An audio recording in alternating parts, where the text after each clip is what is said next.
Falling for Havoc, a Wattpad novella written by M.E. Randall.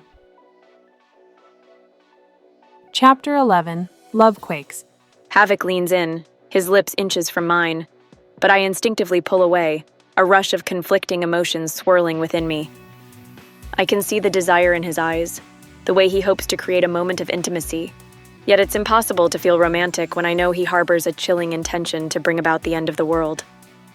The weight of his plans hangs heavily in the air, and my heart races not from affection but from fear and disbelief.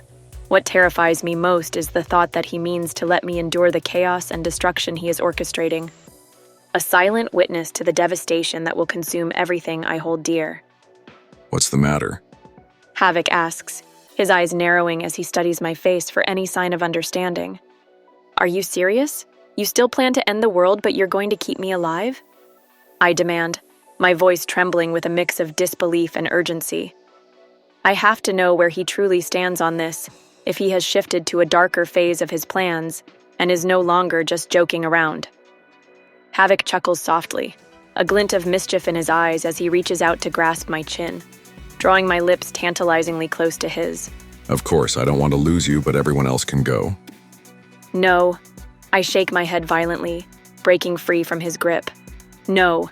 If your intention is to wipe out the world, then at the very least have the decency to take me too. Decency? His face contorts with anger as he straightens his posture, the tension palpable in the air. Shadows creep into the corners of my dimly lit room, and a wave of unease rolls through my stomach like a storm gathering strength. My mind races to Emily in the next room, and I silently pray for her safety. You believe that dying alongside the others is somehow more dignified than facing an eternity with me? He booms, his voice reverberating against the walls. The very foundations of my apartment seem to tremble as if shaken by an unseen earthquake. My heart plummets into the depths of my stomach. Havoc, please just calm down. There are children in this building, I urge, my voice trembling. If he unleashes his fury and collapses the entire complex, the weight of the guilt would crush me if the destruction itself didn't finish the job. I don't care about children. His eyes fill with black fury, glowing like coals in a dying fire. The building shakes violently, rattling the walls and sending framed pictures crashing to the floor. Emily's terrified screams echo from the other room, her voice piercing the chaos and reminding me that this turmoil extends far beyond my bedroom. Emily! I shout, desperation clawing at my throat as I navigate the shifting ground toward the door. The floor beneath me buckles like tumultuous waves in a stormy sea, throwing me to the ground with a bone-jarring impact.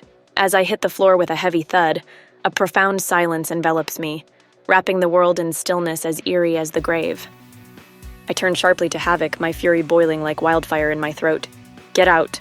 His jaw tightens, and his lips purse in anger, but his eyes are clouded with the deep hurt of rejection, a look that pierces through my anger. He's gone without a single word of protest or apology in a blink. With unsteady legs trembling from both fear and adrenaline, I cautiously wobble into the disarray of the living room, my heart pounding a frantic rhythm in my chest. The remnants of scattered furniture and the flickering shadows cast by the fractured light only heighten my anxiety as I scan the room, praying that she is unharmed. Relief floods me when I see her clinging to the edge of the coffee table as if it were her anchor in this storm. "What the hell was that?" she asks, her voice trembling and laced with panic, her wide eyes searching mine for reassurance. "An earthquake, I think," I reply, my voice steadier than I feel as I reach out to help her to her feet. "Are you okay?" I guess. Her gaze darts around the room. Our place is a mess. "We should probably leave the building until we determine whether it's safe," I advise her, my voice steady as I guide her toward our apartment door. As we step into the dimly lit hallway, a wave of relief washes over me when I notice several other neighbors have had the same thought. Their anxious faces mirror our concern as they push toward the exit, eager to escape the uncertainty. Nearby, the attractive guy from next door with his tousled hair and confident demeanor commands attention amid the chaos. He raises his voice above the clamor, shouting, "Don't take the elevator, use the stairs!" His urgent tone cuts through the noise as he gestures toward the stairwell, directing people to follow him. I can see fear in their eyes, but his presence provides a sense of reassurance as we all move quickly toward the exit. "I forgot my phone." Emily pulls against my grip to go back to our apartment. No way in hell am I letting her stay in this building a second longer than she has to. Find the silver lining now. Ringing in my ears like a cruel reminder of his chaotic presence and the need to prove his cruelty. I was afraid of this. He eventually destroys everything and everyone around him. Serenity's voice startles me, cutting through my thoughts. She sits casually on my bed, her eyes scanning the familiar chaos of my room as if assessing the aftermath of a storm. "What are you doing here?" I ask, anxiety tightening my chest as I worry that Havoc might soon follow.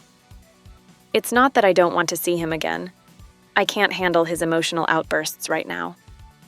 Not while he's sulking like a giant child, throwing tantrums that create havoc in every corner of my world. Serenity's gaze shifts towards me, her smile unwavering despite the tension in the air. I guess you could say I felt a disturbance in the universe. I came to check on you. And thank goodness I did. This building is not safe for you, young lady. Although Serenity looks no older than I am, her tone of authority as she calls me young lady feels both fitting and unsettling. I came back for a few things, I tell her, glancing around my room. Memories scattered about, mimicking the destruction inside my chest. Serenity slips off the bed in a fluid swoop like silk shifting in the wind. She comes up beside me, takes the few glass pieces out of my hand, and sets it down next to the rest of its shattered remains. In one swift swipe of her hand, the glass Eiffel Tower is whole again without any seams of it being glued back together like it was, never broken in the first place. I'm sorry you found out about my brother the way you did. I wish I could give comforting words, but as the saying goes, evil is as evil does. He's not evil, I quickly interject, rushing to his defense. He can be petulant and immature at times, and I might feel the urge to strangle him right now, but at the core, he is not evil. Serenity locks her gaze onto me, her eyes piercing and unwavering. A wave of discomfort washed over me as I wither under the intensity of her scrutiny. I immediately regret challenging her perspective. I see why he likes you. She finally remarks, her voice hinting at admiration. Serenity continues thoughtfully. You possess the rare ability to recognize the good in him, even when others overlook it entirely. That quality is truly exceptional. Do you see any goodness in him? I asked, my voice tinged with curiosity. Reflecting on their last encounter, which had been charged with tension and misunderstandings, I couldn't help but think that her perspective was far from positive. The disdain etched on her face during their argument suggested that she saw little worth in him. She seemed irritated when I came to his defense. Serenity gently reaches for my delicate Eiffel Tower replica and takes my hand in hers. She turns my palm upward with a soft touch and carefully places the miniature structure in my hand, its intricate details glinting in the light. I feel immense sympathy for my brother and the challenges he faces daily.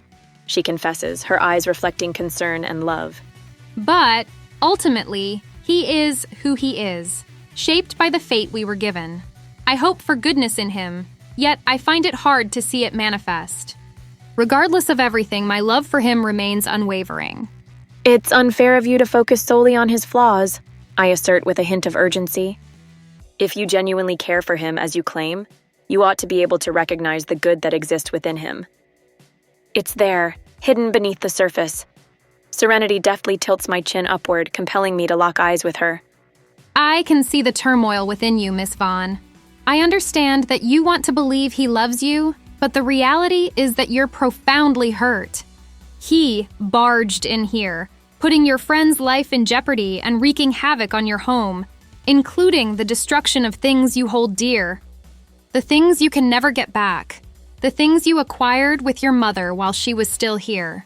It wounds you deeply that he shows such disregard for humanity, willing to bring about its destruction. My mouth tightens as I grapple with my thoughts, unsure what to say.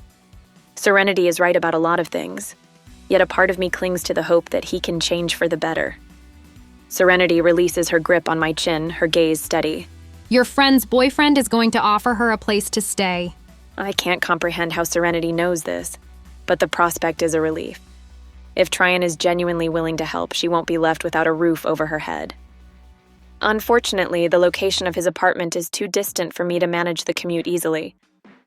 You're more than welcome to stay with me until you find a new place. She offers reassuringly. I'm afraid this building isn't going to pass inspection, and you deserve a safe and stable environment. Her tone is warm and inviting. My jaw drops in disbelief, leaving me momentarily speechless. How can I trust her offer? What could motivate her to welcome a stranger into her home? I can't help but wonder who I am to her. A mere face in a crowd, yet she's extending such kindness. Why? I inquire, my voice tinged with a skeptical undertone as I carefully study her expression, hoping to uncover the reasoning behind her unexpected offer. She meets my gaze with a reassuring smile, her eyes sparkling with genuine compassion and understanding. Everyone deserves a helping hand at some point in their lives. She replies softly, her tone warm. And I believe you most of all earned a win. Thank you for listening to Chapter 11 of Falling for Havoc. I hope you enjoyed it. If you did, please like this video, subscribe to the channel, and hit the bell for notifications on future updates. You can find Falling for Havoc on Wattpad at wattpad.com or through the Wattpad app. Just search for my username, reading_mermaid08, to find this book and many others I've written.